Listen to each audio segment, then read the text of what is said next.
Simple सी बात है कि जब चुनाव में मोबाइल या पेन हर तरह का कोई सब कुछ बैन है, तो आप स्टैंडिंग कमेटी चेयरमैन के चुनाव में इसको क्यों लागू किए? और विरोध करने के बावजूद भी कराते जा रहे थे, लगभग 40 के आसपास वोटिंग हो गई। ऐसी स्थिति में जब भारतीय जनता पार्टी के पार्षदों ने इसका वेल में आकर के विरोध करना शुरू किया, एक लोकतांत्रिक प्रक्रिया है वेल में आकर के विरोध करना, और जब वहां आते हैं तो अटैक कर देना, थप्पड़ मारना। आपके सामने आपकी ये वीडियो चल रहा है। यमुना बिहार का वो पार्षद प्रमोद गुप्ता एक बहुत ही अच्छे चरित्र और बड़ा अच्छे चाल चलन के लिए जाना जाता है वो व्यक्ति, और जिसने मारा है और जो लोग अटैक कर रहे थे उनका भी चाल चलन चरित्र अब किसी से छुपा हुआ नहीं है। ऐसे में आज इस पर विचार करना ही होगा सबको कि जब मेयर और डिप्टी मेयर के चुनाव में मोबाइल या पेन या किसी तरह कैमरा ले जाने की संभावना उसको बैन किया जाता है, तो स्टैंडिंग कमेटी के चुनाव में क्यों उसको किया गया? और जब इसका विरोध हुआ तो उसके बाद आप थप्पड़ मार रहे, आप अटैक कर रहे हैं। और ये हम तो कह रहे हैं कि ये इरादा दिखा दिया था मनीष सिसोदिया ने 2 बार में ही मेयर चुनाव जीतने के बाद। उनका ट्वीट देखिए। मैं पहली बार हैरत में हूं कि जो जीत रहा है वो गाली दे रहा है हारने वाले को। हारने वाला अगर इरिटेट होता है, हारने वाला कुछ कहता है तो समझ में आती है बात। जीतने वाला इरिटेट हो रहा है, जीतने वाला हारने वाले को गुंडागर्दी की शुरुआत वहां से करते हैं। इट मीन्स कि उन्होंने प्लान कर लिया था कि आज हमें गुंडागर्दी करनी है। और उनके लोगों ने, मुझे जो जानकारी है हमारा नंबर 113 के आसपास है, लेकिन हमें 116 वोट मिले। मोबाइल का प्रयोग नहीं, कोई कैमरा नहीं, जिनको जिसको वोट देना था दिया, और उनके लोगों ने उनको वोट नहीं दिया क्योंकि कायदे से उनका 151 बनता है। तो हमें 3 कैसे मिले, कौन दिए? इसका मतलब कि आपके तरफ से कुछ लोग आपको नहीं वोट देना चाहते हैं, वो आपके भ्रष्टाचार के विरोधी हैं, आपकी नीति के विरोधी हैं, आपके नियम के विरोधी हैं। आप ही के लोग जो आम आदमी पार्टी के पार्षद हैं। अब इसमें हम क्या कर सकते हैं? स्टैंडिंग कमेटी के चुनाव में मोबाइल नहीं होना चाहिए, यह हमारा कल भी विरोध था, आज भी विरोध है, कल भी विरोध रहेगा कि जिस प्रक्रिया से मेयर और डिप्टी मेयर का चुनाव हुआ है उसी प्रक्रिया से चुनाव होंगे। तो क्या डर है? आप सबको एक जानकारी हम दे दें, आगे प्रवेश जी बहुत कुछ बताएंगे, क्योंकि वो स्टैंडिंग कमेटी के चुनाव में तो नंबर्स भी उनके पास परफेक्ट नहीं है। वो इस चुनाव में हार के डर से इस तरह का हिंसा किए हैं, और हम ऐसी हिंसा का विरोध करते हैं।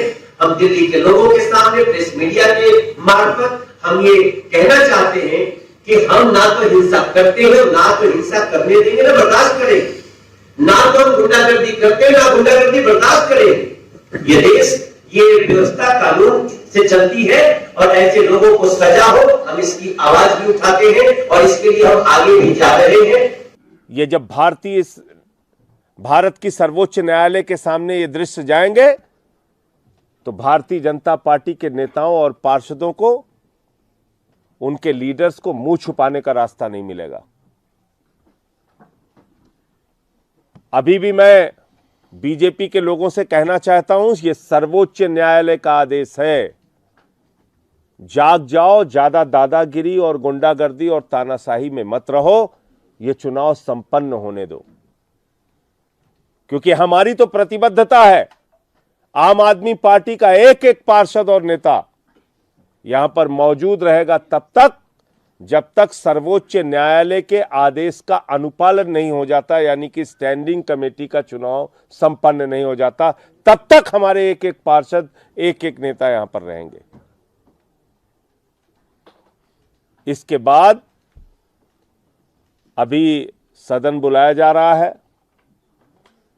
हमने बहुत गुंडागर्दी का सामना किया है, बीजेपी का बहुत मुकदमे झेले हैं हमारे विधायकों ने, हमारे मंत्रियों ने, हमारे नेता अरविंद केजरीवाल ने, बहुत जुल्म जाती इनकी सही है, बहुत सीबीआई, ईडी, इनकम टैक्स इनका देखा है, और आज सदन में इनकी गुंडागर्दी का सामना हम लोग कर रहे हैं।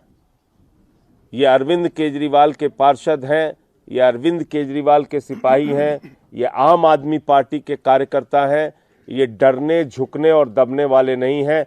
जब तक सर्वोच्च न्यायालय के आदेश का अनुपालन नहीं हो जाता, जब तक तीनों चुनाव संपन्न नहीं हो जाता, हम सारे लोग यहां पर जमे रहेंगे। और हमारी मेयर शैली ओबराय जी हैं, आपने देखा होगा कि किस तरीके से आज इनके साथ बर्ताव किया गया। पूरे के पूरे बीजेपी के पार्षद हमलावर होकर इनकी ओर बढ़ रहे थे। एक महिला मेयर का सम्मान नहीं कर सकते? यह तुम्हारी मानसिकता, यह तुम्हारा चाल चरित्र, चेहरा। आज इस देश की राजधानी से बीजेपी का चाल चरित्र और चेहरा पूरा देश देख रहा है। हम लोग यहां डटे हैं, रुके हैं, जमे हैं, तब तक जब तक चुनाव नहीं हो जाता। बहुत बढ़िया सर।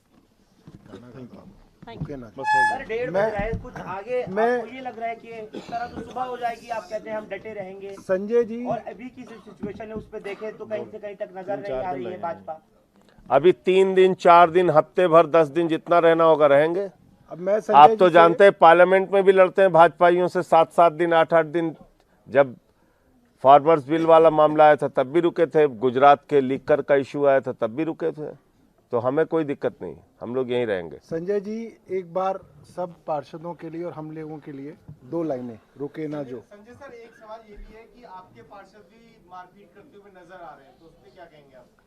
देखिए, ऐसा है, गुंडागर्दी महिला मेयर के साथ हमारे किसने शुरू की? तस्वीरें आपके पास है, दिखाइए। बीजेपी के लोग। और शायद आज बहुत बड़ी अनहोनी हो जाती अगर वहां पर मार्शल मौजूद नहीं होते।